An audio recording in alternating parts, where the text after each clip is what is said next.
마이크를 놓으면 정말 죽을 것 같더라고요.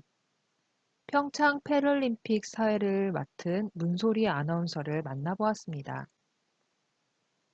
많은 행사들을 진행할 텐데 영어로 진행하는 국제 회의나 행사는 어떻게 다른가요? 영국에서 생활을 했었기 때문에 기본적인 영어는 할 수 있었지만 국제 행사 MC가 되기 위해 개인 시간 전혀 없이 꼬박 3년만을 영어에만 매달렸어요. 영어로 할 수 있는 것과 아나운서로 영어 행사를 진행하는 것은 많이 다르기 때문이지요. 예를 들어 누구나 한국어를 하지만 아나운서의 입으로 들으면 표현하는 단어나 느낌이 다르잖아요. 그런데 영어라는 벽에서 우리는 할 수만 있으면 된다라는 아량을 베풀게 돼요. 그래서 조금 더 아름다운 문장을 만들려는 노력을 하지 않는 경우가 많지요. 예를 들면 이번 기회가 여러분의 밝은 미래를 만드는 초석이 되었으면 좋겠습니다라는 문장을 한국어로 만들어 뱉을 때는 큰 어려움이 없습니다. 그런데 초석과 밝은 미래라는 표현을 영어로 번역하고 나면 밝은 미래, 초석이라는 단어의 뉘앙스가 잘 표현되지 않습니다. 간혹 이 단어가 맞나?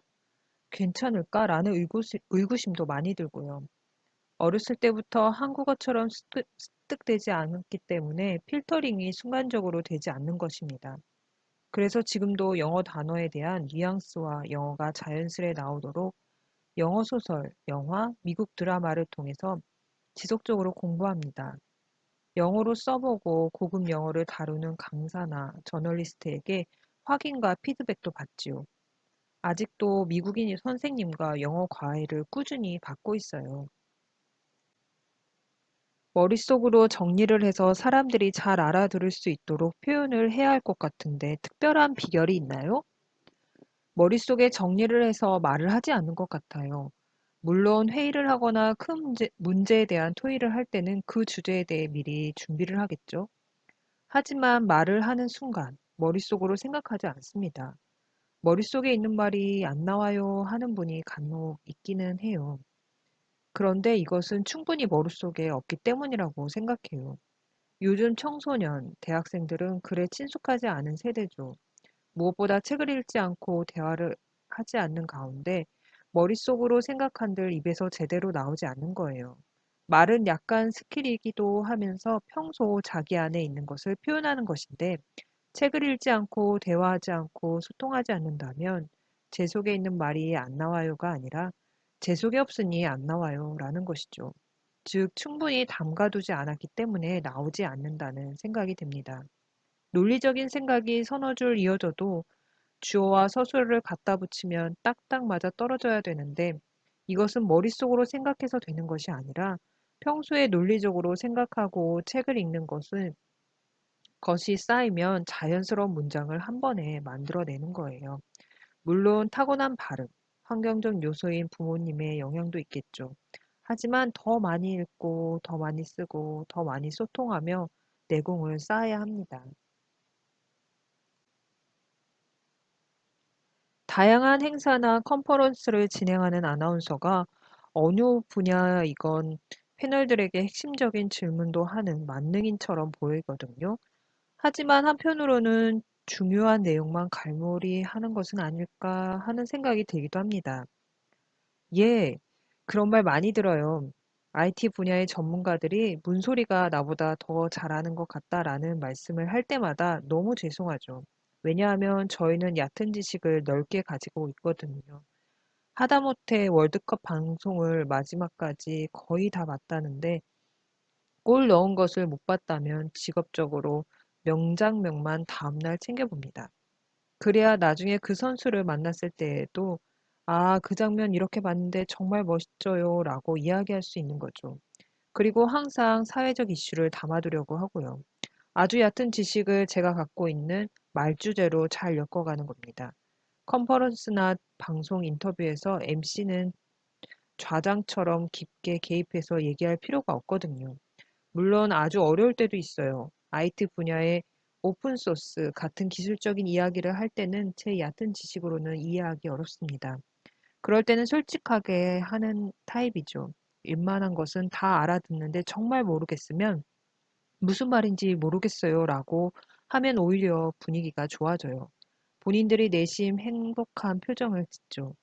다만 저는 늘 컨퍼런스나 행사 전에 전문 용어들을 직접 전문가들에게 물어보고 최대한 그분들이 직접 진행하는 것처럼 자연스럽게 동화되기 위해 노력합니다. MBC 아나운서였는데 프리랜서로 전향하게 된 계기가 있나요? 아, 그냥 잘린 겁니다. 지역 MBC에서 계약직으로 입사를 했었어요. 본사는 정직원이고 그 외는 다 계약직이었거든요.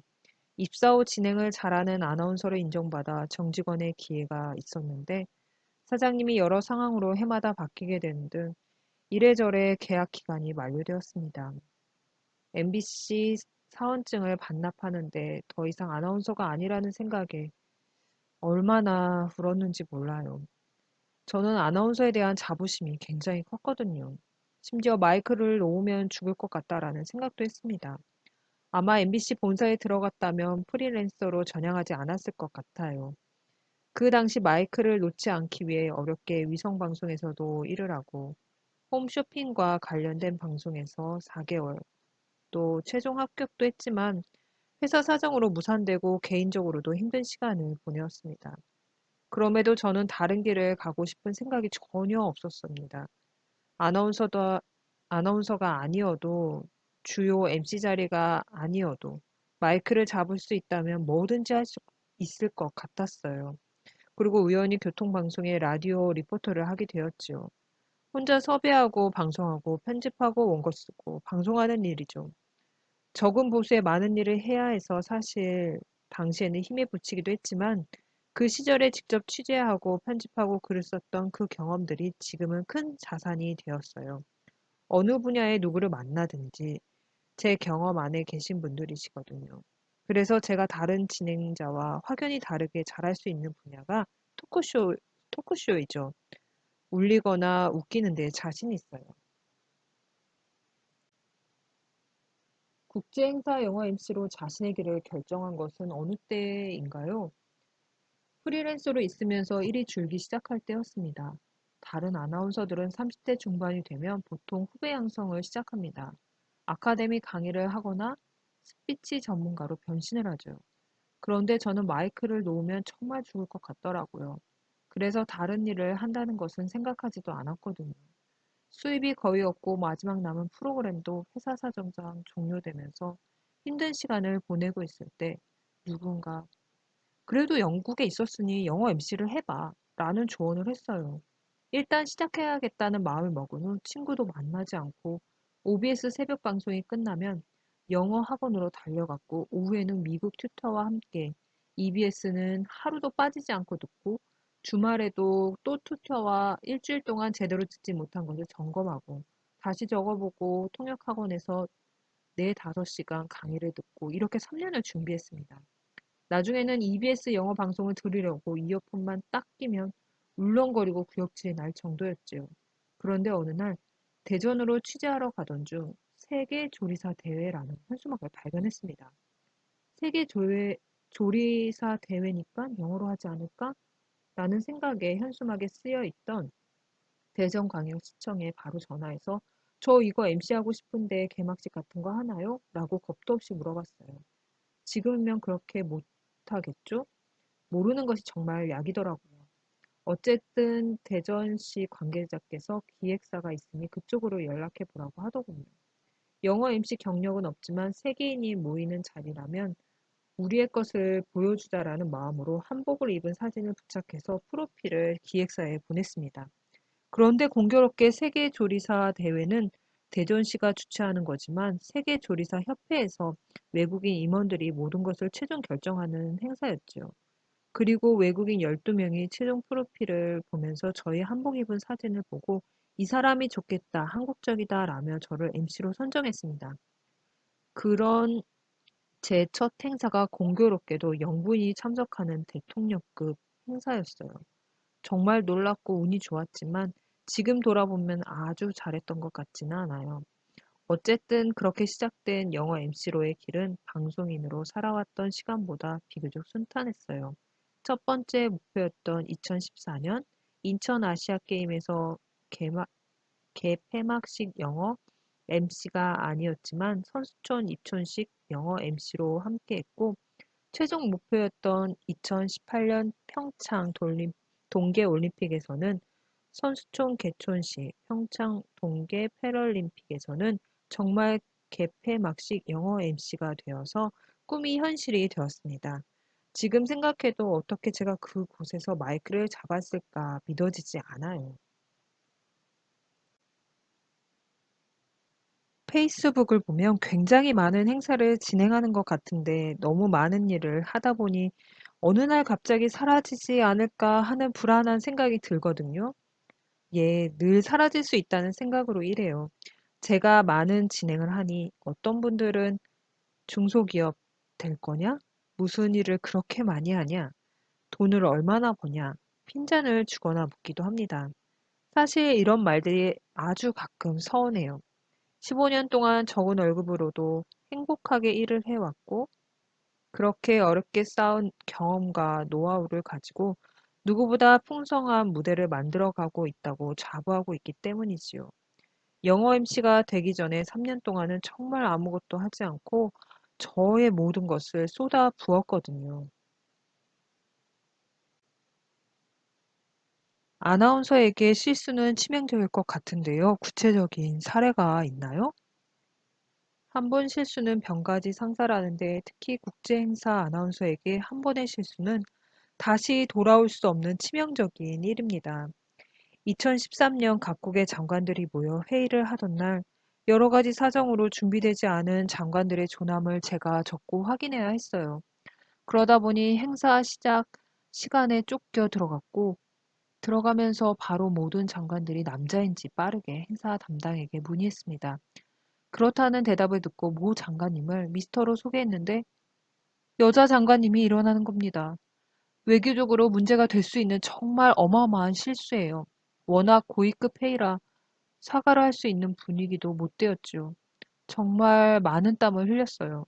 국제행사 아나운서를 시작한 지 얼마 안 되었을 때의 일이지요. 물론 사후에 당사자에게 예의를 갖춰 사과를 했지만 비슷한 행사를 한동안 맡기 어려웠어요. 더 무서운 건 누구도 아나운서에게 직접 잘잘못을 말하지 않고 다시는 부르지 않아요. 조용히 사라지게 하죠. 큰 두려움입니다. 공모전 진행을 했을 때도 비슷한 에피소드가 있었는데요. 저에게 리스트를 제대로 적힌 것과 잘못 적힌 것 두 개를 주셨는데 제가 잘못 적힌 것을 읽은 거죠. 4년을 진행했었던 행사인데 아직도 전혀 연락이 오지 않아요. 이렇게 5년 동안 행사를 진행하면서 실수는 딱 두 번 했어요. 양호하죠. 반면에 기획자나 주관하시는 분들의 실수를 무대 위에서 제가 커버해 준 경우는 훨씬 더 많아요. 참 감사한 것은 어쨌든 저는 거의 실수를 하지 않는 편이지요. 철석같이 저를 믿고 계시는 어떤 분은 이렇게 얘기를 합니다. 문소리가 실수하는 것은 준비하는 사람의 실수일 거야 라고요. 그 믿음이 깨지지 않도록 지금도 마이크를 잡는 순간만큼은 트리플 A형이 됩니다. 꼼꼼하게 챙기고 완벽을 기합니다. 많은 행사를 진행하다 보면 정해져 있는 순서와 아나운서 멘트가 있지만 행사의 분위기 등에 따라 중간중간 멘트도 달라질 수 있을 것 같은데요. 그런 것에 대해 본인만의 노하우가 많이 있을 것 같습니다. 그렇지 않고 행사만 진행하면 굉장히 건조하잖아요. 일반인 진행과 전문 아나운서 진행은 매우 다를 테니까요.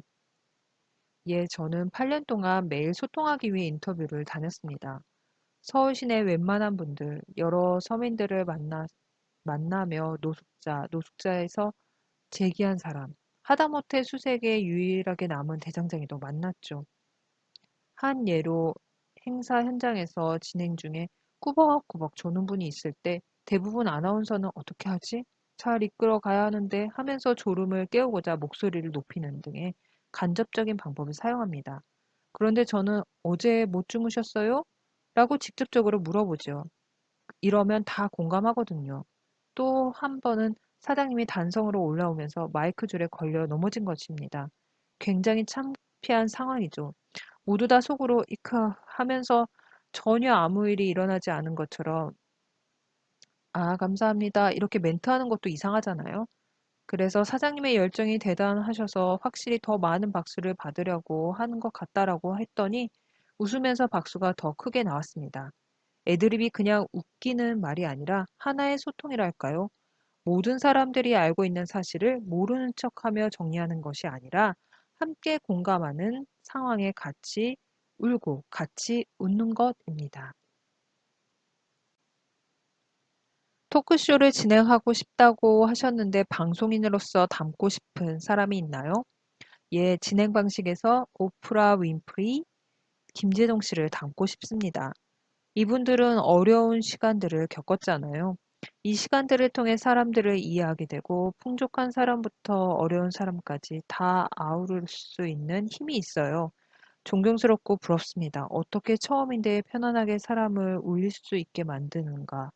그냥 MC가 아니라 상대방 마음을 받아주고 열게 만드는 것이 바로 이분들의 힘이죠. 인터뷰의, 인터뷰의 능력은 자기가 가지고 있는 경험을 녹여 상대방에게 따뜻한 마음이 전해지게 하는 것입니다.